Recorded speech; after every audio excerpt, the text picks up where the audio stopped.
Respecter les mesures barrières ou même le confinement n'est pas l'affaire de l'État seul, encore moins du président de la République. C'est une affaire de santé publique et donc l'affaire de tous. Face aux chiffres qui ne cessent de grimper par rapport aux personnes testées positives au coronavirus, les autorités gabonaises ont décrété le confinement total des communes de Libreville, Ovendo, Akanda, Toum et de la station balnéaire de la Pointe-de-Nid, ce qui impose aux populations de rester chez elles durant une période de 15 jours. Une mesure difficile certes, mais qui s'impose pour stopper la propagation du virus. Mais comment comprendre qu'à peine au deuxième jour de l'effectivité du confinement total, certaines populations bravent déjà l'interdit et commencent à s'illustrer par un incivisme qui ne dit pas son nom.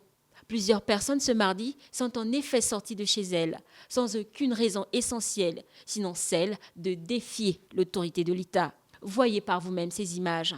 Sortir de chez soi n'est pas mauvais, sauf en cas d'urgence, précise le communiqué du gouvernement. Et les urgences, il n'y en a pas mille, sinon celle d'aller en pharmacie, à l'hôpital, au travail pour des secteurs essentiels, au marché ou même rapidement chez un boulanger ou un épicier, en tenant compte des gestes qui sauvent. Mais alors, comment comprendre que malgré le nombre élevé de contaminations enregistrées sur le continent et même au Gabon dû à cette maladie qui endeuille déjà des milliers de familles, certains s'amusent encore à sortir de leur domicile sans raison valable. Aujourd'hui, les autorités multiplient les stratégies pour bouter loin des frontières du Gabon le coronavirus. Et ce combat ne pourra être gagné qu'avec la participation de chacun à la lutte.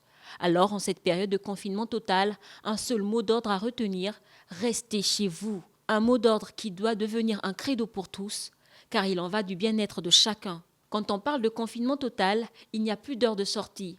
L'on ne peut plus prétendre vouloir se balader. Il s'agit de limiter la propagation d'un virus, invisible à l'œil nu, mais assez dangereux pour emporter des milliers de vies. Votre responsabilité et votre bon sens sont donc interpellés. Restez chez vous.